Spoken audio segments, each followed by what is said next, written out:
महाविद्या महामाया महामेधा महाशक्ति महामहोत्सव भगवती महादेवी महेश्वरी सर्वस्व विभाविनी कालरत्नी महारत्नी मोहरत्नी दारुणा स्वाम श्री श्री वही स्वाम भक्ति बुद्धि लक्षणा बुद्धा सृष्टि शांति शांति रहे बंदिनी सुमूलिनी गौरी चक्रिनी गोदी शंखिनी चापिनी मानभूषणी परिधारिका तुम मातुरशेषो तुम सुंदरी भगवान तवे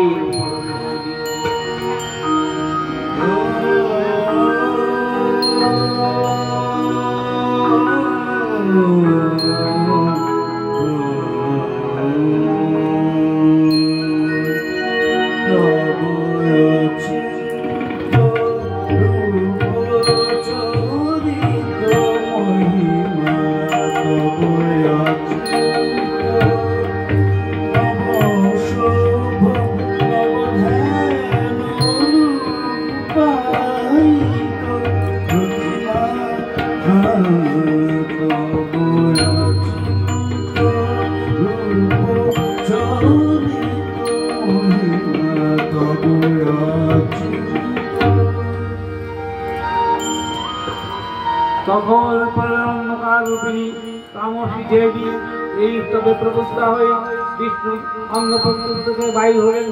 বিষ্ণুর যোগনিদ্রা ভঙ্গ হল। বিষ্ণু সুরক্ষিত প্রচারণে উদুকৈতবের মস্তক ছিন্ন করবেন। পুনরায় এদিকে কালান্তরে পরাক্রমে দেবতারা শান্তির অধিকার হারালেন। অত্যাচারে দেবলোক বিশাল প্রসাদ পরিশ্রম হয়ে গেল। দেবগণ ব্রহ্মার স্নান হলেন। ব্রহ্মার পরেই মহিষাসুর অপরাজেয় তার বাবা দত্তরাজের হয় সম্মুখর্জনে দাবি নির্দেশে অমরবৃন্দ অমরজনে বিধাতগণ প্রস্ত করে ওই প্রভু গিয়ে দেখলেন হরিহর ব্রহ্মা সম্মুখে নিবেদন করলেন মহিষাসুরের দুর্বিষহ অত্যাচারের কাহিনী। দেবতাগুলের এই বার্তা শুনলেন তারা। আন্তর্জাতিক মহাদেবের সুগমণ্ডল ক্রোধে রক্তবর্ণ জবাব ধারণ করলেন। আর শঙ্করধারী নারায়ণের আনন্দ ধ্রুপদী হয়ে উঠল। তখন মহাশক্তির অপহারে গগনে গগনে নিরুদ্দিত হল মহাশঙ্কর কৃষ্ণজনী।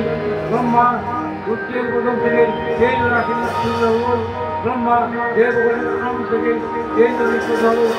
এই পর্বত পুরাণ জ্যোতির প্রজ্বলিত উদাসনের ন্যায় সেই দীপ্ত পাঠ করে দ্বীপমণ্ডল পূর্ণ করিলেন।